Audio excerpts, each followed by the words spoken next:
Emerging stocks are rising, approaching recent three-year highs, and currencies have also been firmer. Well, the combination of high growth and low inflation pressures in the Western world is a perfect combination for these economies. But for how long? With the Federal Reserve interest rate hikes on the horizon at some point, what is next? Enrico Cecchini, CEO of Myanmar Strategic Holdings, is here with me now. Hello to you. Thank you for your time today. So as I say, actually, if we look at them as a whole, these emerging markets that we club together quite often, they're all doing rather well. They look very strong. Why is that? Is it all to do with US economy strength? But also the uncertainty around the US economy at the same time. I would say the policy in the US hasn't been that strong and that firm, and that kind of drives capital towards other regions of the world. In general, when I think about it, I see that the US and the rest of the world are also decoupling a little bit, with the US looking more inward and China and the rest of Asia, looking more outward. Yeah. Are you referring to, say, Donald Trump, for example, and his policies and his rhetoric?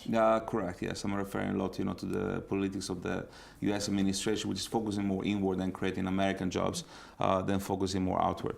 I would say there are some things in Asia that might require the focus of the US. So, for example, the situation in North Korea. But in general, like Southeast Asia is becoming more under the influence of China, for example, or ASEAN in general rather than the US. And this has changed quite a lot compared to 2 years ago. Right, so the change of dynamics is Correct. there to be seen. How important is China's strength then? Well, I would say it's very important, particularly with all this initiative around Belt and Road.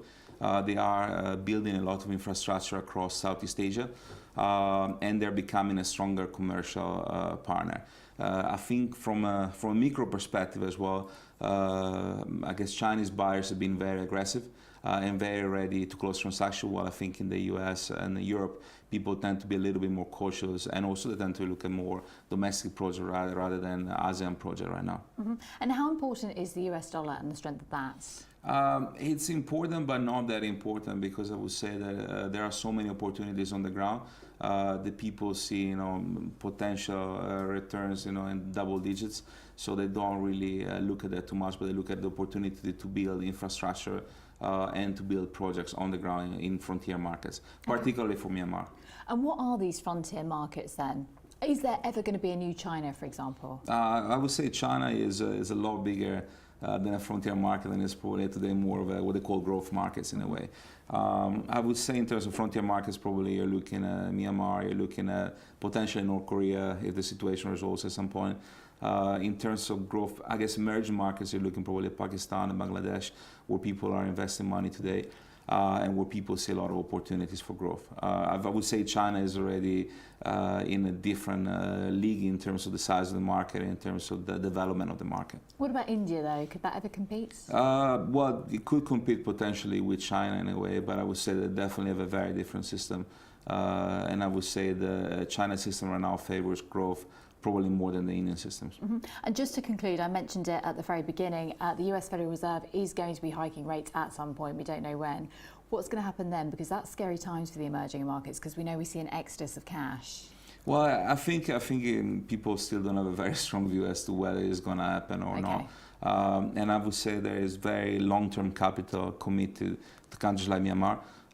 For example, Japan and Korea have been involved for the past 30 years and are investing very, very long-term capital there.